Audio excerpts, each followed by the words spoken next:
আমাদের একজন শহীদের মা তিনি কয়েকটি প্রশ্ন রেখে গিয়েছেন এবং তিনি সংরক্ষিত নারী আসনের একজন সংসদ মনোনীত সংসদ সদস্য হিসেবে তিনি আসবেন ও তা ওনাকে অভিনন্দন জানাচ্ছি। শহীদদের যে যে তালিকাটি হয়েছে সেটা কিন্তু একটা সরকারের নির্ধারিত, অন্তর্বর্তীকালীন সরকার তারা রাষ্ট্র পরিচালনার দায়িত্ব ভার নেওয়ার পর একটা নির্ধারিত প্রক্রিয়ার মধ্যে দিয়ে তালিকাটি এসেছে। তো এখানে প্রথমে যখন আপনারা জানেন যে জাতিসংঘের যে রিপোর্টটি হয়েছিল সেখানেও কিন্তু 1400 এরকম অ্যারাউন্ড অ্যাপ্রক্সিমেটলি উল্লেখ করা হয়েছিল, কিন্তু পরবর্তীতে যে প্রক্রিয়ার মাধ্যমে আমরা এই তালিকাটি সম্পন্ন করেছি সেখানে এর বেশি এর বাইরে আমরা সম্ভবত সরকার গঠন করার পর 12 জনকে আমরা নতুন করে গ্যাজেটভুক্ত করেছি এবং কয়েকজনকে বাদও দেওয়া হয়েছে যারা আসলে জুলাই যোদ্ধা ছিলেন না, তারা জুলাইয়ের বিপক্ষে আন্দোলন করতে গিয়ে হয়তো মৃত্যুবরণ করেছেন অথবা অন্য কোনো দুর্ঘটনায় নিহত হয়েছেন, কিন্তু ভুলবশত তাদেরকে শহীদদের তালিকায় অন্তর্ভুক্ত করা হয়েছিল। কিন্তু সেটা যখন পরবর্তীতে আমরা মন্ত্রণালয় ডিটেক্ট করতে পারেন, আমরা আপনারা সকলেই জানেন যে জুলাই গণ অভ্যুত্থান অধিদপ্তর একটা নতুন অধিদপ্তর গঠন করা হয়েছে। এখানে সার্বক্ষণিক জুলাইয়ের আহত এবং শহীদদের এবং তাদের পুনর্বাসন এই বিষয়গুলো নিয়ে আমি আরেকটু আসবো বিস্তারিততে, যে অধিদপ্তরের কর্মকাণ্ড সম্পর্কে আপনাদের জানা দরকার। তো এই জন্য আমি বললাম যে শহীদদের তালিকাটা আসলে যেভাবে সম্পন্ন হওয়ার সেই প্রক্রিয়ার মধ্যে দিয়ে এসেছে দেখে আমরা হয়তোবা 1400 সব তালিকা সম্পন্ন করতে পারি না, কারণ এমন তো অনেকে থাকতে পারেন যারা সম্পূর্ণ পুরোপুরি এতিম। অনেকে আমরা দেখেছেন যে মাদ্রাসায় অনেক এতিম বাচ্চারা পড়াশোনা করে, তারাও কিন্তু আন্দোলনে যুক্ত ছিলেন।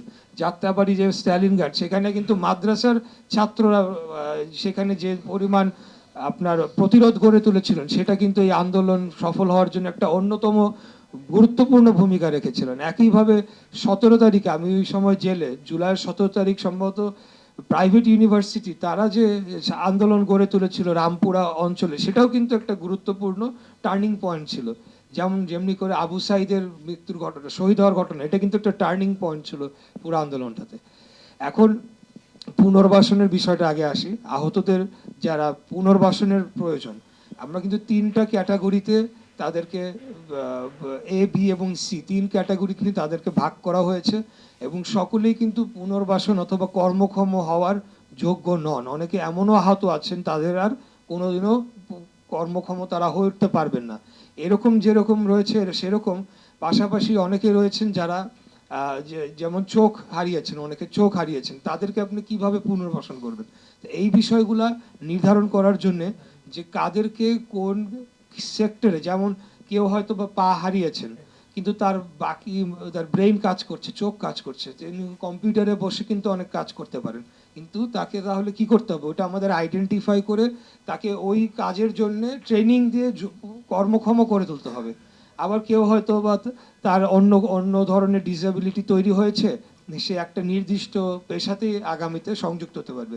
সেটার জন্য আমাদের এই জুলাই অভ্যুত্থান অধিদপ্তর থেকে ক্যাটাগরি ভাগ করে যুব এবং ক্রীড়া মন্ত্রণালয়ের মাধ্যমে একটা আলাদা উদ্যোগ নেওয়া হয়েছে। সেখানে এই ক্যাটাগরি পুনর্বিন্যাস করে কে কোন ক্যাটাগরিতে ট্রেনিং প্রাপ্ত হতে পারেন এবং তাদেরকে পুনর্বাসন করা যায় সেই উদ্যোগটি গ্রহণ করা হয়েছে। এবং এটি আগেই ছিল, অন্তর্বর্তীকালীন সরকারের সময় সিদ্ধান্ত হয়েছিল, আমরা বাস্তবায়ন করেছি।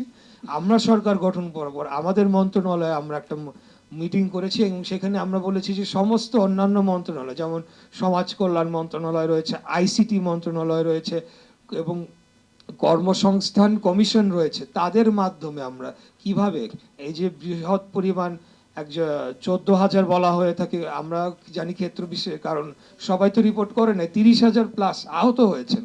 তো তাদেরকে আমরা সকলকেই চাই যে কর্মক্ষম করে তুলতে এবং আত্মনির্ভরশীল করে তুলতে, কারণ কেউই কিন্তু কোনো ভাতার উপর বেঁচে থাকতে চায় না। বিশেষ করে যারা আন্দোলন করেছে তারা কিন্তু দেশের জন্য জীবন দেওয়ার জন্য আন্দোলনে নেমেছিল, কোনোদিন কোনো ভাতা পাবে সেই উদ্দেশ্য নিয়ে কিন্তু আন্দোলনে নামে নাই। তো তাদেরকে সেই মর্যাদাটা আমরা দিতে চাই।